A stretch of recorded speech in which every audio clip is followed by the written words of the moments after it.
Hello my dear students, আশা করি তোমরা প্রত্যেকেই খুব ভালো আছো আর সুস্থ আছো। আজকের বাংলা ক্লাসে তোমাদের ব্যাকরণ বইয়ের বচন অধ্যায়টি সম্পর্কে আলোচনা করব। তো প্রথমে আমরা জেনে নেব বচন কি, বচন কথার অর্থ কি, কোথায় বচন ব্যবহার করা হয়, বচন কাকে বলে, কয় প্রকার ও কি কি। তোমরা প্রত্যেকে 25 পৃষ্ঠা খুলে বসবে আর আমার সাথে পড়া বলবে। তো চলো দেখা যাক কী লেখা আছে।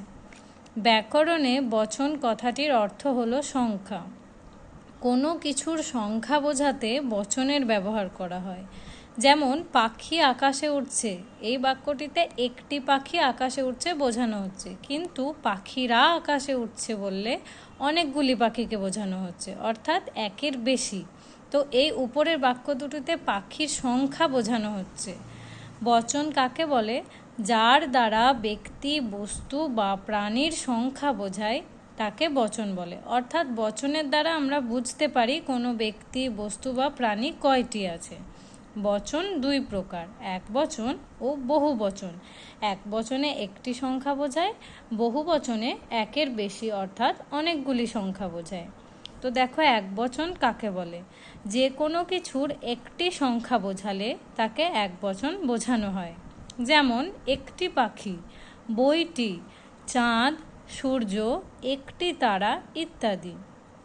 এগুলি সবই হচ্ছে এক বচনের উদাহরণ। আমরা প্রত্যেকেই জানি চাঁদ, সূর্য এগুলি কিন্তু একটি করেই হয়, তাই এগুলি এক বচনের মধ্যেই পড়ছে।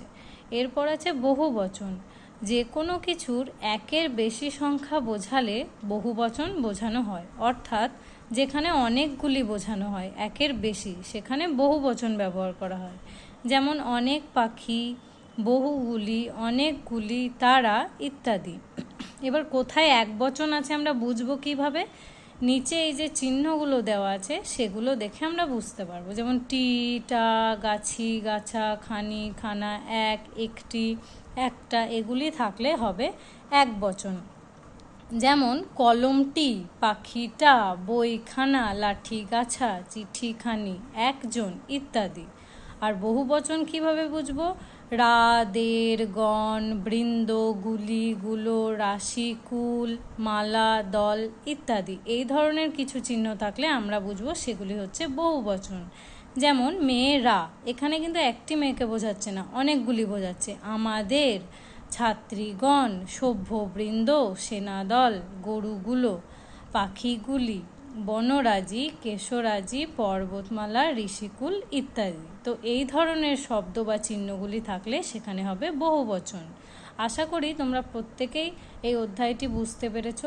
সবাই বই দেখে খুব ভালোভাবে মুখস্থ করবে, বানানগুলি পড়বে এবং উদাহরণগুলি মনে রাখার চেষ্টা করবে। তাহলে চলো আজকের মতো ক্লাস এখানেই শেষ করছি। Have a good day.